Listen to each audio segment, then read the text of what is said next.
Welcome to MathLab. Today, you're on your journey to discover a pattern and hence a rule for the algebraic identity a square minus b square.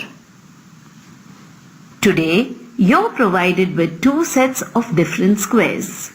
Each set has two numbers of a large square and two numbers of a smaller square. Now, paste any one small square along any two edges of a larger square. So right here I have marked the two edges of the larger square. Paste this in the space provided in your observation sheet.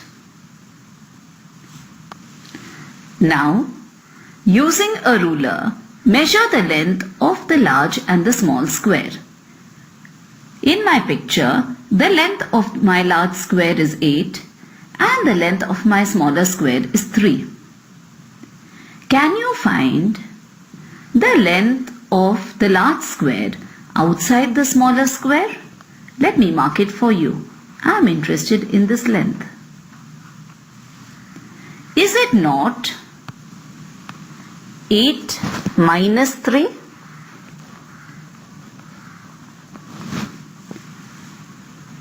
That is the length of the large square minus the length of the small square. Today, while finding a pattern and hence a rule for a square minus b square, you must remember that we are not looking at values or answers for 8 minus 3. We want a pattern and hence we will use 8 minus 3 and not 5. Now, shade the region outside the small square but inside the large square. So I have shaded this region. Do you find an L-shaped region that you have shaded? What does this region represent? Is it not the area of the larger square minus the area of the smaller square? That is it not 8 square minus 3 square?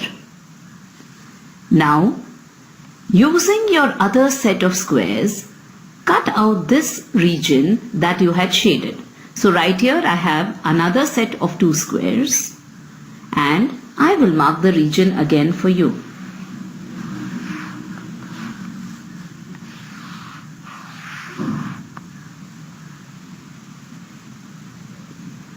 Now, make this L-shaped region into a single rectangle by cutting only once. So suppose I cut here. Compare the lengths of these two smaller rectangles with respect to the larger and the smaller square. So when you compare, isn't the length of one rectangle equal to 8? That is the length of the larger square.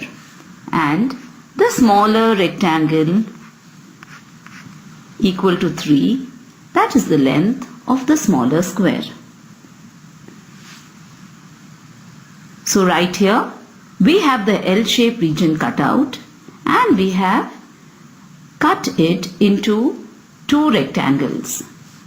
Now, can you make these two rectangles into a single rectangle? What is the area of this single rectangle? Remember, the area of a rectangle is the product of its length and breadth. Write this area in terms of sum and difference of the lengths of the two squares. So right here we have the breadth of the rectangle as 8 minus 3 and the length of the single rectangle as 8 plus 3. You are just about to discover a pattern and hence a rule for the algebraic identity a square minus b square. Have fun!